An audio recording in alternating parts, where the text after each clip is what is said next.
Welcome to Industry Beacon, where we shine a light on the trailblazers, the disruptors, and the titans of industry who are shaping the future. We're not just talking about success stories, we're diving deep into the strategies, the innovation, the grit that drives these giants. I'm Ferdy Salvador. Get ready to be inspired. From the bustling street food stalls of Asia to the Michelin-starred restaurants of Europe, the world of food is a tapestry woven with flavors, tradition, and innovation. The food industry is a global phenomenon consistently evolving and shaping the way we eat, interact, and experience the world. The future of food is bright, and it's a journey we are all a part of. Welcome everyone. Today we are diving into the fascinating world of the global food industry, exploring its trends, challenges, and future prospects, and to the spice-stained pages of renowned culinary artists' journey. Join me in welcoming our guest this morning, the enigmatic Chef Del Rosario. Good morning, Chef. How are you? Slow clap. Thank you so much for being here this morning. Good morning, Freddie. And I'm sure our viewers are very interested to find out about Chef Del Rosario. You've been published, featured countless times over the long career you've already established. So when did you start? How old? Well, technically, I witnessed my mom cooking, right? Yes. So helping her out, we're talking about when I was probably 5 years old. Yes. But I got into business right after college. Wow. I took up tourism. I took up hotel restaurant management and pursued studies in France. And the rest is history. Well, as a fellow Kapampangan, food is in our cellular level. Exactly. Right? But you're a champion of culinary arts in the Philippines. You are French trained, obviously, but there's a lot of integration with your heritage into your food and your menus, right? How do you think the culinary tourism, especially in the Philippines, has evolved? Are we now a tourist destination for food? Are we not? Well, I would say 100% we are. We are on the right track. Going back to your story, I was French trained, but I never forgot. I always tell people that I'm a Filipino, and that's for most what is important to promote Philippine cuisine. I am a big ambassador of my country. So wherever I go, I would tell them that I'm Filipino, and that's the most important thing. Right. And whenever I have been, whether I am in Singapore or in Thailand or in France, I see to it, Ferdy, that I have one Filipino dish in the menu, and people would say, "Ano to?" What's this? Yeah, even the expats, they say, "Why are you putting a Filipino food there?" And I would say, "Because I'm Filipino." Yes, I remember one story of yours. It was a global food meeting here in the Philippines with European chefs and American chefs. And what you had a special ingredient that you put in one of the dishes. What is that? Yeah, because I'm always proud of my heritage and my roots. From Pampanga, we're both Kapampangans, Yes. And our food is so special because we still I prepared some camaro, which is the crickets. Yeah. And I really wowed them. They were quite surprised, but then it is a storytelling because food, after all, is a story, right? Right. And going back to food tourism, we are ready. The secretary, Christina, is very adamant. She's very strong in promoting food tourism in the country. In fact, the last time we had the UN Tourism Gastronomy Forum in Cebu, that made a big impact. Previously we've been promoting so much on places like beaches and stuff like that, but now we're really focusing on food because food is a statement. Yes. Food is malalim yan, the roots It's and everything. deep, yes. Do you think we're prepared for that? I mean, obviously, as you mentioned earlier, like when you go to Singapore, Thailand, those are major food hubs for tourists. Do you think our infrastructure is ready in the Philippines to develop our food tourism industry? Well, I would say absolutely. We have all the advantages. People would say previously we think like Filipino food has, Yes. we can call this identity crisis. Because ano ba talaga ang Filipino food, right? With the help of the young people, even the OFW, we keep promoting Filipino food. Now it's a big thing now in industry. In the States, we got Michelin-awarded Filipino-owned restaurants, etc. And this is the time. This is the time. I've been fighting for this for the last few years, and I must say that that the future is in good hands with the young children, Right. with the young chefs. Yes. Maybe you said something very important. You said that we have an identity crisis when it comes to food. Do you think that identity crisis actually is a plus because we're one of those countries that welcomes different, different inspirations from different cultures that have influenced us? Well, that's a good point. We always say we have identity crisis. They really don't know what Filipino food is because we're so diverse in terms of how many countries have been colonized by us, right? And we say, are we Spaniard? Are we Spanish? Are we Spanish? Are we Japanese? Are we American? Chinese? Yeah. And, parang nasa lagi tayo nasa limbo, but Yes. now in no way we turned this around, we own it and we took advantage because you cannot deny the history. You cannot change this, but you to own it. Yes, but what do you think, owning that space, how do you think, what kind of help do we need from, let's say, government or the private sector to make sure that we ensure food tourism and restaurants in the Philippines become more vibrant and become destinations? Well, aside from us doing our stuff in promoting and advocating Filipino food abroad, the government, for me, plays a big role in really helping us out. Secretary has been a big help, amazing tourism secretary. She's doing her best really to put that thing, Philippines, on the map in terms of gastronomy, right? Yes. Going back to your story, because the identity crisis, instead, we own it that Filipino food pala, ang dami niyang so much to offer. So much. Like when I do my menu, I can think of 1,000,001 recipes that I could incorporate the roots of the story, And this is the country that is so beautiful. We are so blessed. We have rich in natural resources. And I want to stress also that food tourism, there's just what you call local tourism, Yes. our own tourism, which is strong. For example, Ferdy, if people would go outside the country just to eat because they think it's so expensive to go to Cebu or to Yes. Palawan, and they might as go somewhere else, ang daming Pinoy na hindi pa nandidiscover yung kanyang sariling bansa. Even myself, I must admit, I have not gone through a lot of places in the Philippines, but since I came back from the Philippines, I've been traveling a lot, and I've been a tourist myself in discovering food, and I was just amazed with the heritage, the social phenomena of each what can offer. It's amazing. So I think we have the cultural part, we have the social part of it, and the strong foundation is really food. Ang lakas ng food natin. What would you say are the hot food hotspots or gastronomic hotspots in the Philippines that you think we should develop to be able to, help the industry? Yes. Well, so, there's so many underrated places that we always put Pampanga or Of course, you're going to say Pampanga. Yeah, we always emphasize this, but there's so many, like, for example, the Ilocos, or we talk about Legazpi, how beautiful Gata is. Yes. The stories of the Mangyans, the Maranao, the story of the Sulu, the chicken pianggang, even the recipes that we inherited from our neighboring countries, they should be highlighted. Because after all, this is what makes us whole, the Philippines. 1,000%. What about the challenges of the food industry in the Philippines, especially restaurateurs? What are you going through since you've got several restaurants that you take care of? Yeah, that's kind of a bit of a challenge, the food security, the sustainability, but the young and old, like me, like people now, are doing their best. Each sector has its own agenda, which is beautiful. No, we have the slow movement with Chituan. We have all the, the group of chefs doing promotion, like competition, for example. The local government, the Secretariat is very focused on the food mapping of each provinces, which is very important. I would really love to see how that food map or that road work will help improve our fellow culinarians. Well, okay, let's go back to more modern times. I mean, when you and I started, obviously we don't have social media. How has it changed your business and how your practices have evolved because of social media? Because we started almost at the same time, and we've been doing, from day one, I really like doing Filipino food. I would say with other chefs like Laudico, Arakama, Gamboa, we've been fighting for Filipino food. And we remain true to our words, And I would see the young generations follow. Before they would go out of the country, they would cook Spanish or Indian or what have you. But now everyone is in the same direction.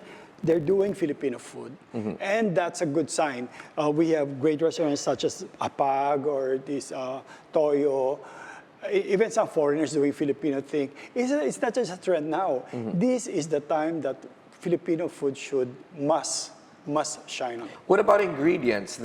Are you an advocate for going local, as they would say? Yes, we are growing, and that is very timely now because, for example, coffee now, we have beautiful coffee Yes. all over the country. The sustainability and how we plant our vegetables, for example, how we transport them, it's getting better because the infrastructure, of course, they're there now.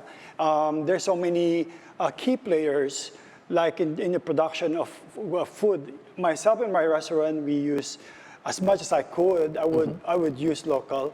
So I asked you this question because, of course, creativity Yeah. and sustaining a business and marrying those two together is the perfect formula for a successful business, Voila. right? How do you create a balance between those? Because obviously, you can't say 100% local. You have to import certain things, to put forward Yeah. your food. Yeah, but we must insist on using local food, Right. because I know we cannot say that the imported ones are better than our products, right? It takes a lot of science and techniques to really, comparison. For example, chicken that we have, or even pork, for example, we have local pork. And to buy imported pork, for example, from other countries, I will not mention anymore, it is, I'll tell you, even cheaper than the local, right? And that's a struggle for us chefs. Like, of course, we're very conscious about costing and the flavor, stuff like that. But I just realized, for example, you make cochinillo, you get it from other country in Europe, and you get our own. Ours is even more expensive. Right. But I tell you, the difference is big. The taste. What restaurants do you have now? Because it's interesting to me because when you go local, obviously it's what Yes. grows together goes together, right? Yes. So what areas do your restaurants operate now, and what specific ingredients do you use from those areas? You know what's interesting, because I have 4 restaurants now, Right. and they are different, and they're located from different parts of of Luzon, for example. I have one in Pampanga. Of course, it focuses on. It's more on it's a farm to table concept, right? We have our own farm, and we sustain the restaurant with other food producer within the vicinity. 180 by Chef Sau Del Rosario, for example, for me is special because that's where all the produce, most of the produce were grown. And we are so connected with all the farmers, even the local manufacturers. We try to highlight that, Right. because it helps the community. Absolutely, it helps each other, even the restaurant, right? It gives us so much character that we are supporting each other, and we know that it's truly Filipino, and that therefore we become, both of us become successful. What trends do you think we're going to be seeing in the next, let's say, 2.5, 5 years that will put us in the forefront? And what do we need to watch out for? Well, it's very clear. Or look forward to rather than watch out for? Well, the future is bright. It's very clear that Philippine cuisine will be on top. And this is very, I think this is very daring for me to say, right? And I will put my head on the chop block if not, because I'm so amazed. Even, now I'm in my 60, right? Okay. It came out, guys. Should It's we, not should my we cut fault. that? Yeah. Right? And the difference between our times and Yes. now, it's so wide. The gap is so wide. And I know that ako pag gano'n ngayon, when you talk about Filipino food, I become a different person. I'm so happy that the way Filipino food is going right now. So I would say the trend will be Filipino food. The trend will be multiple flavors with focus on Filipino food. You know what I mean? Because hindi lang tayo Filipino, we are partly this and that. That's what makes us unique and delicious. So what innovative strategies do you now employ from, of course, when you started, it's completely different. Sustainability you mentioned a while ago. What other strategies do you now employ to make sure that your businesses work and that your clientele are satisfied with the flavors? Well, I must say, people would know I'm very old school, right? That's why in the restaurant I employed young people to learn from each other because learning doesn't stop. Right. And I'm just so happy that I can, we meet in the middle and try to come up with something more unique in terms of technique and the individuality of flavors like I have, right? So. Going back to basic, for example, you'll never go wrong. Oh, so that's your strategy, going That back is always to my basic. term. Ako lang yun, Ferdy, Yeah. because the young generation would copy from this and that, fermentation, blah, blah, blah, from Nordic and to Bully and stuff like that. Fine, that's science of food. Right. But I focus more on the outcome of food in terms of flavors. So you wouldn't say you're a molecular gastronomist, No. if that's a correct term? I look up to them. They're talented chefs. Yeah. But I remain true to my food, which is more soulful. It has more stories to tell. Right. And I would say that now we use a lot of technology and scientific term, but my Lola's food is still the best. But like I said, if you don't accept if you don't accept changes or change, you're a fool. Right. We don't like fools, right? But what about a supply of like equipment, which is integral to your industry?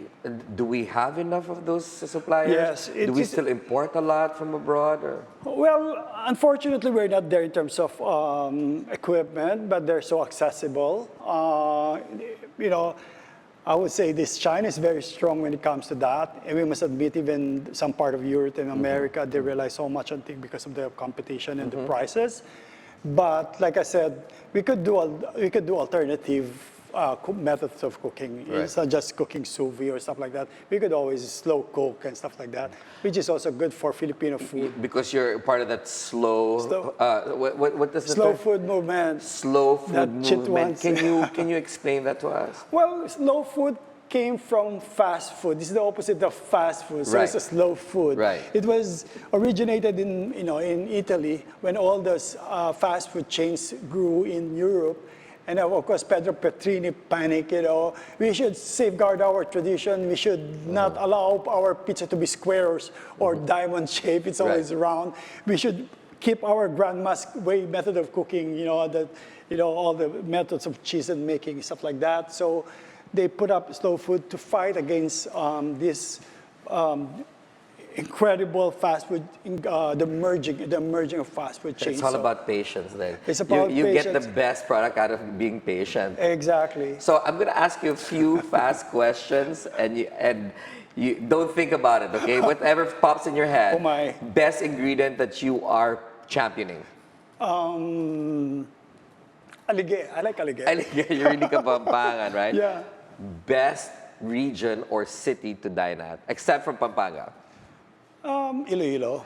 Iloilo. I like Iloilo. All right. And then, of course, what about the best, how should we say, the best upcoming culinary hotspot in the Philippines? Be there with Quezon City, what part of the metro? It's still Makati is the melting pot for Still me. Makati. Yeah. Do you think we still have room for new restaurants, or is there a deficit of restaurants in the Philippines, Well, especially in the city? Well, it's given. Like so many restaurants coming. Restaurant business is always a risky business, but with passion that we are empowered. We are driven with passion. The ultimate challenge is how to convert passion into monetary, right? Of course. And another emerging city for me is Tagaytay City because. Chele was there, it's there now. Anzan is coming, the Fatted Cups, 180 were there. So many restaurants going on. I think that Tagaytay in the next few months, this December will be huge. It will be the must place to visit. Why Tagaytay? What's going on in Tagaytay that we don't know of? Well, because we are so stuck in Makati and Tagaytay is very close when you could get the best of produce and also the best of the climate and the best scenic view of Taal volcano, for example. It gives so much charm and it is so reachable, it's so accessible to many. And now it's becoming, the Antonio started it and people are just having high expectations of good food, excellent food. Right. So I think this time, Robbie Goko and a lot of chefs are migrating to that part. Is that so? So, Yes. top restaurateurs or even, chain Yeah. owners are now going. That's a very interesting concept because normally, we think of Tagaytay as a weekend place to go to. No, it's going to be different. It's going to be all day week place must go. Right. Because with the structure now, the infrastructure has been improved in the past few years. If I go there, it takes me an hour or so without the traffic. You mentioned a while ago, Chef Sau, because you go from Pampanga, and I'm now suspecting, of course, Tagaytay to for work.